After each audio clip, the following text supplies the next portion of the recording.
Bit of a blizzard today. Actually, a mega blizzard. I'm back in the home turf near Whistler, British Columbia. Staying at my friend's place for a couple days, and I'm just out trudging around checking trail cameras. Got a bunch of real beautiful, big, healthy bucks on these cameras. It's pretty cool to watch. And I'm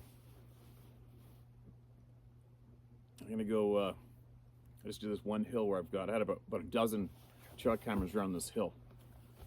And then there's a handful of real big deer here that I want to grow, and I want them to get big and mature and older. So I'm going to leave here. I'm going to go to another spot where I have another mountain with a bunch of cameras on it. I'm starting to get a little wet, but whatever. It's too much fun. I thought this was a great little setting here back in my coastal timber to do some more shares today on the old cell phones. So it looks like I'm staying a couple days. I can't help myself. I love running around these mountains this time of year. I have to do it. Sarah gets it. She understands. I'll be home shortly. But anyways, listen to this. What do we got? Haven't read it. I haven't read any of them. My name's Bob. I used to live on my dad's ranch above the town of Covelo, California in the mid-1990s. We ran hounds in the fall and winter and grew pot in the summer. We were way off the beaten path down an old logging road and had a nice off-the-grid setup. You guys see me here? Let me adjust that camera a bit.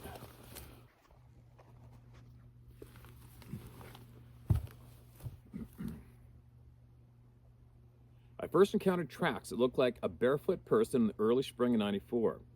They're coming and going from our main spring. They weren't huge, but bigger than a normal person and real wide. I showed my dad and one of our partners. They thought it was odd, but we didn't think too much of it. Late one fall, I set up a huge drying tent and had a large generator running some fans and dehumidifiers. I had several people helping me trim and needed to run up to the ranch house for scissors and rubbing alcohol. I always carried an old 12-gauge pump around. I hopped my four-wheeler and started up the road. The ranch house sat on a 20-acre meadow with a couple large trout ponds below it. The road came out of the timber above the ponds, but below the house. As I got away from the noise of the generator, I could hear coyotes in the meadow off to my left. They were going nuts. It sounded like 20 coyotes, all barking at once. As I made my way to the house, I noticed that all 20-plus hounds were in their boxes. They all knew better than to run coyotes, but I'd never seen or heard one in the yard without them telling us about it. I asked Ma, "What's with the coyotes?" She said, "I have no idea. What's with the hounds?" I shone my light across the hillside to the city of boxes and replied, "I have no idea. I got the supplies I'd come for and hopped back on the wheeler." As I rode back, my headlight swept across the meadow where the coyotes were. I didn't see anything, but as my headlight swept past an old outhouse near the trees, my blood ran cold. It was the head and shoulders taller than the outhouse and tried to hide behind it as I sped by. It stunk. It scared me so bad that I dropped the bag I had in my hand. I watched to make sure it wasn't going to jump on me. It peeked out from behind the outhouse as I went by. I was so freaked out that I forgot about the shotgun under my butt. Now I was stressed out because I live here. I didn't tell anyone about it for a few days. I did go get a Polaroid of the track, and it was huge. The outhouse was 4 feet wide, 4 feet deep, and 8 feet tall, making this Bigfoot 10+ feet tall. We lived there for years after this, and although my family gave me the laugh when I started carrying a .44 mag everywhere I went, it wasn't too long before my dad was a believer. I came home from town one late afternoon, and he had been watching a group of hogs through the spotting scope way high on a ridge above the house. I'll never forget the look on his face when he apologized for laughing at me. He told me that the thing had killed a large pig right in front of him and slung it over his shoulder. It turned and looked right at him from a mile away and then jumped a 12-foot wide ditch and disappeared into the timber. Our encounters were always in early spring and late fall. They live in the high country during the summer and down in the Eel River during the winter. I have a lot more stories, but I don't want to make this too long. God bless for what you were doing, Jim Emerson. Jim, send me more, man, all right? Send it all. It's never too long. If you got information that's going to help somebody, send it. Keep sending it, okay? And that'd be interesting to know if you could ask your dad if he's still living with us. Ask him how it killed the hog. I'd be curious to know how he killed it. Heard of them blast them with rocks. But I remember a crazy encounter I heard or read years ago, but it really stuck in my brain, of this hunter in a tree stand, and he noticed a female Sasquatch and he saw some hogs. He's watched some wild hogs in the timber, and there's a female. He said very stealthily going tree to tree to tree to tree, and he said that she squatted down and leapt out lightning fast and literally slapped whatever it was, like a 150-pound hog or something, slapped it, and it went sailing and blasted into the tree, and the impact of the tree killed it. The guy was absolutely shitting himself, freaked out watching this go down, and then she grabbed the hog and walked away. Could you imagine sitting in a tree stand watching that shit go down? Like, seriously, you guys, picture it. I don't hunt from tree stands myself. The deer that I grew up hunting here, these black-tailed deer, they're like commandos. They're all over the place. They're not on a set routine or trail. And they have a very, very large area that they go back and forth on, not like a whitetail. You know, I was recently hunting whitetails, and it's probably one of the best ways to hunt them is sit in a tree stand, because those things are always in a smaller area and they're nonstop doing the exact same routes, and it's just a matter of time till they walk in front of you. But anyway, getting back to the tree stand thing, I would feel very insecure sitting in a tree stand 20 feet up with one of those things standing on the ground looking at me. I wouldn't like that at all. I don't like being cornered, and that would be about as cornered as it gets, right? It's amazing stories. But yeah, if you could ask your dad how it killed that hog, I'd be really curious to know how he pulled that off. You know, the quietness is all off my old phone, you guys. So all you people who recognize your stories, I'll apologize again for taking so long.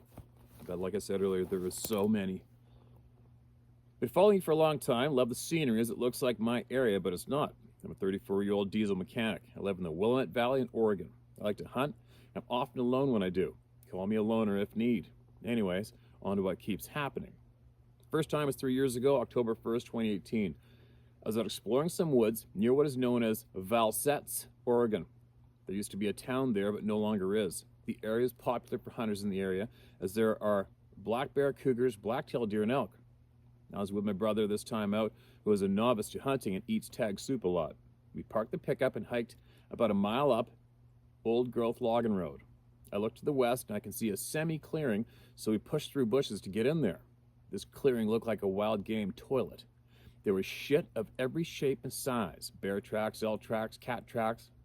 Looks like a literal highway. For a few hundred feet, that is. I thought we had found a honey hole. Then I find 2 elk carcasses, 1 cougar carcass, and a coyote that was just dead. It looked like he was hit in the head with a hammer. I got ring in my ears, and then total silence. I looked back at my brother, and he was just standing there staring at me and said, "Did you hear that?" We decided to get the F out of there. The feeling made me nauseous and honestly uncomfortable, to say the least. To say it nice. A few weeks later, I was out there alone and went back. Same spot, 30-06 and a 9mm are my usuals on my person. And that exact same area, I experienced the same thing again. But this time I found a fir tree and sat down at the base to observe the area. Their ringing came back and left again. Then I felt sick again, as if I needed to leave there. So I followed my gut, even though I don't want to, and I left. Even though I didn't want to, and I left. I've now been to the same location 6 times with 2 others besides myself, and have had this happen every time. Now, after finding your channel, I'm somewhat more educated on this and honestly afraid to go back. Anywho, that is all I feel like sharing at this time. I can provide the GPS coordinates to this location if anyone is interested. I've got many nice bucks in that range, and hunting is good. But this one spot, I won't be going back there. Best wishes to you and the family, Patrick S. Probably a good call, Patrick. From what Dave Blightus shares with us, and from all the other people here that share with us, and obviously you go with your instincts, you go with your gut feelings, and you get the hell out of there like you did. That could possibly be a portal area, possibly. I'd be interested to know what was the cause of death with all those game animals, and also what attracted them all to that one spot. That would be pretty interesting, but then again, that would mean going back in there too, and it might be a bit of a slight risk. Because there's nothing worse than knowing you probably shouldn't go somewhere, or knowing you probably shouldn't do something and doing it anyway, and then the shit flies, right? I've had my gut feeling burn.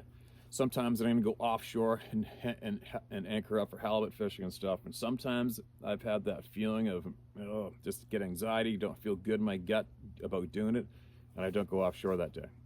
Just go with it, right? You go with it all the time. You never ever go against your gut feelings.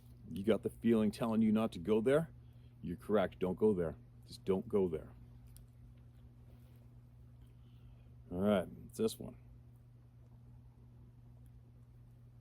Hell on my roof. Hi, Steve. Found your channel about 2 weeks ago. The video watched was an encounter you had with a grizzly. I became fascinated with your show and found myself watching one after another. Then on the next one, you were talking about Sasquatch and reading an email about the person that had one on his roof of the house. I immediately broke out into a cold sweat as I grasped at the knot in my stomach and coming to terms with the fact that what I thought happened to me on that terrible, frightening night in '69 might have just gone out the window. I'm not too good at expressing my thoughts by way of keyboard, but I'll try my best to tell my story as clear as possible. My name is Ron. I was raised in a small township in northern Ontario. We lived in a cottage back on old log road that overlooked a small lake. It was about 2 miles in off the highway. Loved it in there. Swim all day and wander through the bush hunting, walking the road in pitch black. I wasn't afraid of anything. A number of times I would be walking home in the dark and a lynx would follow me just inside the tree line. Or the time I was 13 and my snow machine quit and 2 wolves followed me home. That's not good. But everything changed for me when I was 15 on that night in '69. My adrenaline runs high right now, Steve. I need to calm down in order to finish my story. Oh, I get it, man. I get it. My brother had turned 18 and he and my father were off working for Hydro that winter building towers, so I had to do all the chores by myself and looking after our mother. It was a funny winter. One day cold, the next day mild, causing ice to form on the eaves of the roof, in turn causing water to run down the inside of our walls. So after supper, I took the axe up on the roof to knock the ice off. It was late and I was tired, so I just left the axe up on the roof because I figured I would have to do it again the next day. I went to bed and fell asleep right away. I woke up to a thundering boom at 2 a.m. The banging noise was coming from the roof, and I immediately thought that one of my older cousins from up the road had snuck down to come and scare me since I was all alone with my mom. I figured he saw the axe on the roof and climbed up the ladder and was banging the axe on the roof. I quickly changed my mind when I crept out of bed to look outside. Alongside of the house, we had a 14-foot steel antenna that was fastened at the ground and was clamped to the side of the wall going up. I saw the steel antenna bend like rubber, Steve, and bend a half circle to the ground, then snap back up against the wall outside my window. It hit so hard, the roof lifted up where I could literally see outside. I was horrified, Steve. I was scared so bad that I couldn't walk. I thought hell was here. I knew nothing in this world could do what I just saw. It bent down to the ground 2 times. When it slammed against the wall the second time, it shook the whole house. I crawled on all 4s out of my bedroom and was heading for my mother's room when the axe pounding on the roof began. Again, it was shaking the house so bad it was knocking me over. Then it stopped when I didn't move, but as soon as I started heading for my mother's room, it started again. I looked out in the veranda where our dog sleeps, and he was curled up in a ball sleeping. I wonder why I wasn't barking, or at least up looking around. I finally bolted down the hall to my mother's room, and I'm telling you, all hell was breaking loose. I could not believe she was still sleeping, and as soon as I touched her to wake her up, it all stopped. No noise, no banging, nothing, just quiet. And when I woke, my mother, she could tell I was quite upset and asked her if she heard all that. She said no, and for me to calm down, that I just had a bad dream, and told me to go back to bed, you silly bugger, when I told her what happened. I was so confused. My father once told me, he said, there are 3 kinds of people. The one that watches things happen, the one who makes things happen, and the ones who wondered what the frig just happened. That felt like number 3. My mother fell back into sleep and felt safe for me in her room. So, still shaking and maybe even in shock, I crawled in behind her and wondered if maybe I was dreaming. But I wasn't, and I knew it. I lay there till light, then I got dressed and went out to see if there were any footprints in the snow or on the roof. There were none. And from that moment on, I always thought hell had come. But why? I was and always have been close to God. When my dad and brother came home, I told them what happened. Dad thought the place was haunted, saying he had heard someone driving stakes in the ground out back a number of times. My brother said he heard the same thing once at night. I told him that I got a full show. It took me a few years to get over that ordeal, but now I wonder if it was a Sasquatch. Well, that's it, Steve. Feel free to share this if you want. You have me thinking a different way now. I really enjoy all your videos, and thank you for what you're doing, Ron. Hey, Ron, thanks for coming out forward with that, man, and sharing that experience. I hope it helped you share it here. Sounds like a real shit eater. I got no answers for that, man. I got nothing. I haven't a clue. Obviously, lots of people have reported seeing things. I mean, we've had people report of seeing the bushes, grass, parting, hearing the thunder of footprints, but not seeing anything, but watching the bush getting all damaged and parting its way. It's pretty freaking amazing, right? Keep emailing us. If you learn of anything that you feel we need to know, you get it to us, all right? Be safe, man. What we got here?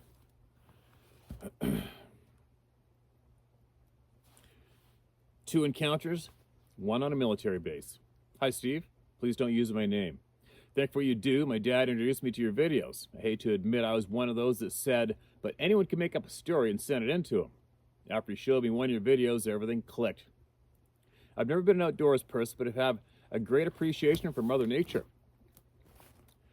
I didn't know it at the time, but I believed I had an encounter. I didn't hear, see, or smell anything out of the ordinary, but I had an overwhelming feeling that came over me of pure terror, telling me to get out.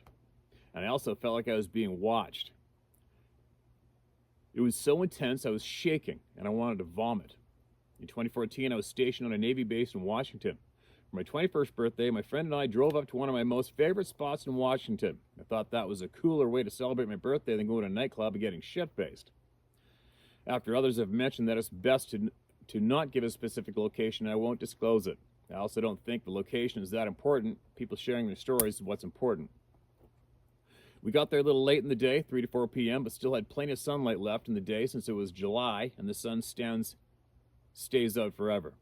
I was a little nervous before we walked to the trail for some reason, but there was still several people there, which helped me feel more comfortable being that far out with no cell phone service that late in the day. It's about a half-a-mile walk down to the views from the parking lot. My friend and I love photography, and we're playing around with the DSLR cameras. It's difficult to really capture the scenery there. Photos just don't do it justice. Anyway, eventually I noticed we were probably the only people left there. It was oddly quiet, and I started getting an uneasy feeling. We'd already been there a while, and the longer we stayed, the uneasy feeling turned into terror and got more and more intense. The intensity being watched felt like someone was literally standing over my shoulder. The only thought running through my mind was, get out. It kept repeating over and over, get out of here. Since my friend wasn't from Washington and hadn't been hiking much before, I told him we should get going since the sun was setting. I didn't want to frighten him with how scared I was, so I didn't tell him. I just explained that we should get going since it's getting late and had a 3+ hour drive home. He agreed we should get going too. That was the longest half-mile walk of my life. Usually my head is on a swivel whether I'm out hiking or in the city. I didn't look around much to try to confirm these feelings of being watched because I really didn't want to see what had been watching us. I was thinking it was a bear or a cougar. I just put my head down and walked as fast as we could to my car. I remember thinking, whatever you are, we mean no harm. We're respectably leaving your wishes. We are respecting your wishes and leaving. I never asked my friend if he got the same feeling until recently. If it weren't for your videos, I never would have asked him. He said he didn't have that feeling, but trusted my instinct. If it's getting late, we should get going. The last several years, I always wondered why I got the uneasy/terror feeling. I chalked it up to maybe it was a cougar, since there had been sightings of them in the area.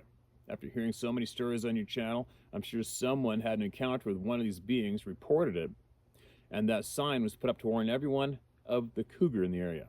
And now I have no doubt it was one of those beings. Many others have said, I know what I saw. Well, for me, I know what I felt. It's an uneasy feeling that made me feel sick to my stomach. Gave me chills. Thinking about it today still has the same effect.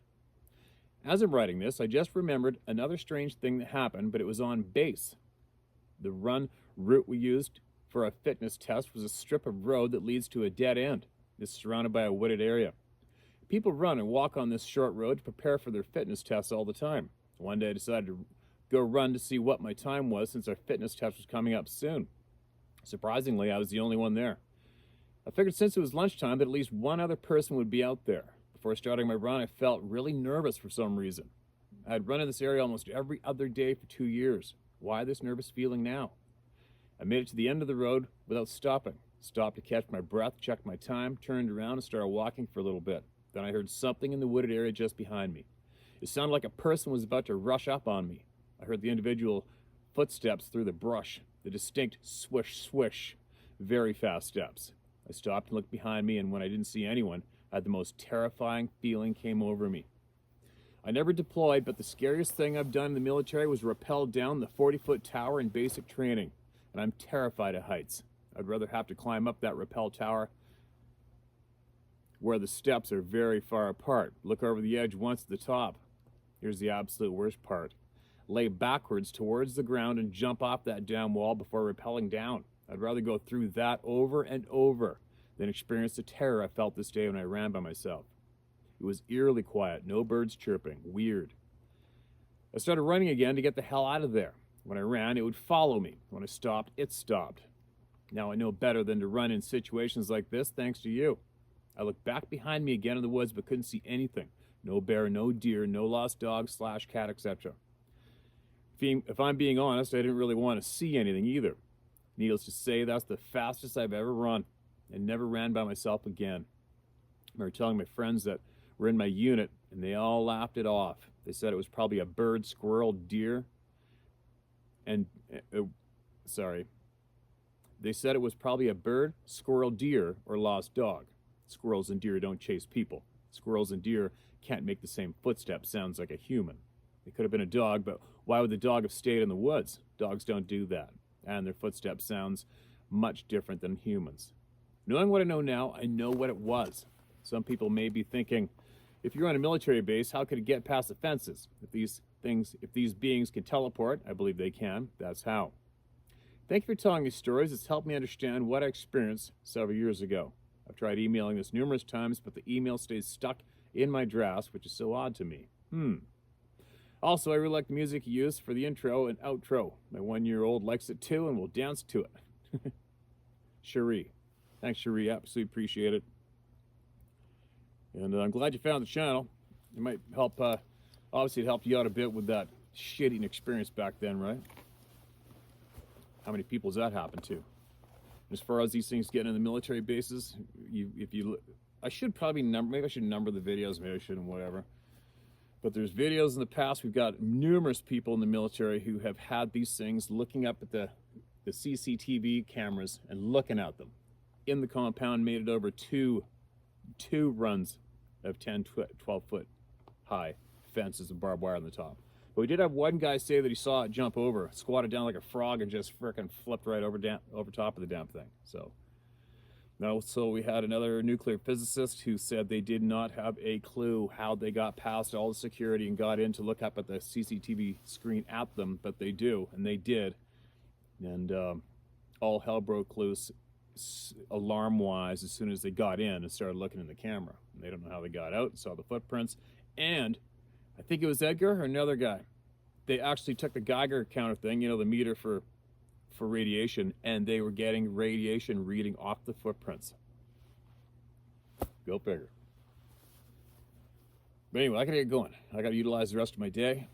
And for all who's curious, I remember if I posted pictures of all those poles leaning on one tree in mature timber, never been logged before, and that's about that way about 300 yards. And there's a mountain bike trail about a mile away from me on the other side of this valley. And two guys ran into a very large gray Sasquatch in the timber right there.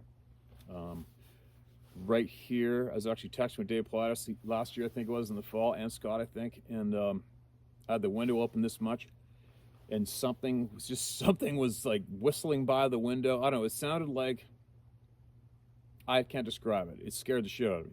It sounded like a great big huge gust of frickin' wind or something, and I was just waiting for all the shrapnel to come in the window. There's nothing. It was dead silent out there. Not a branch was moving. It was really weird. Yeah, the window unrolled about that much. That happened right here.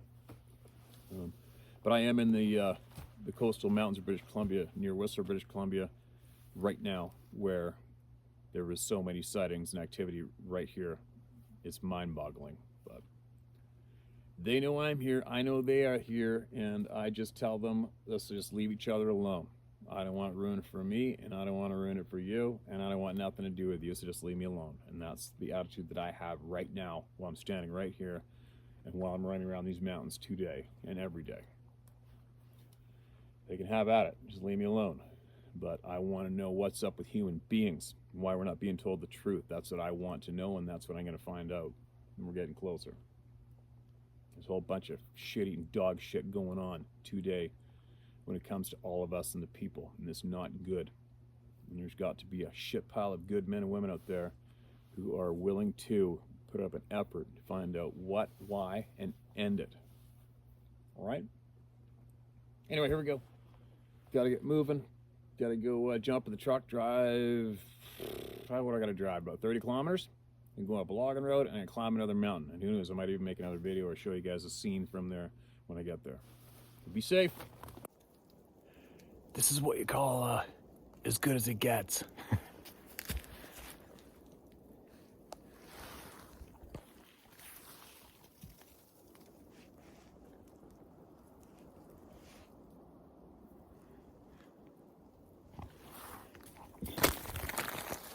We'll see what comes in the next couple hours.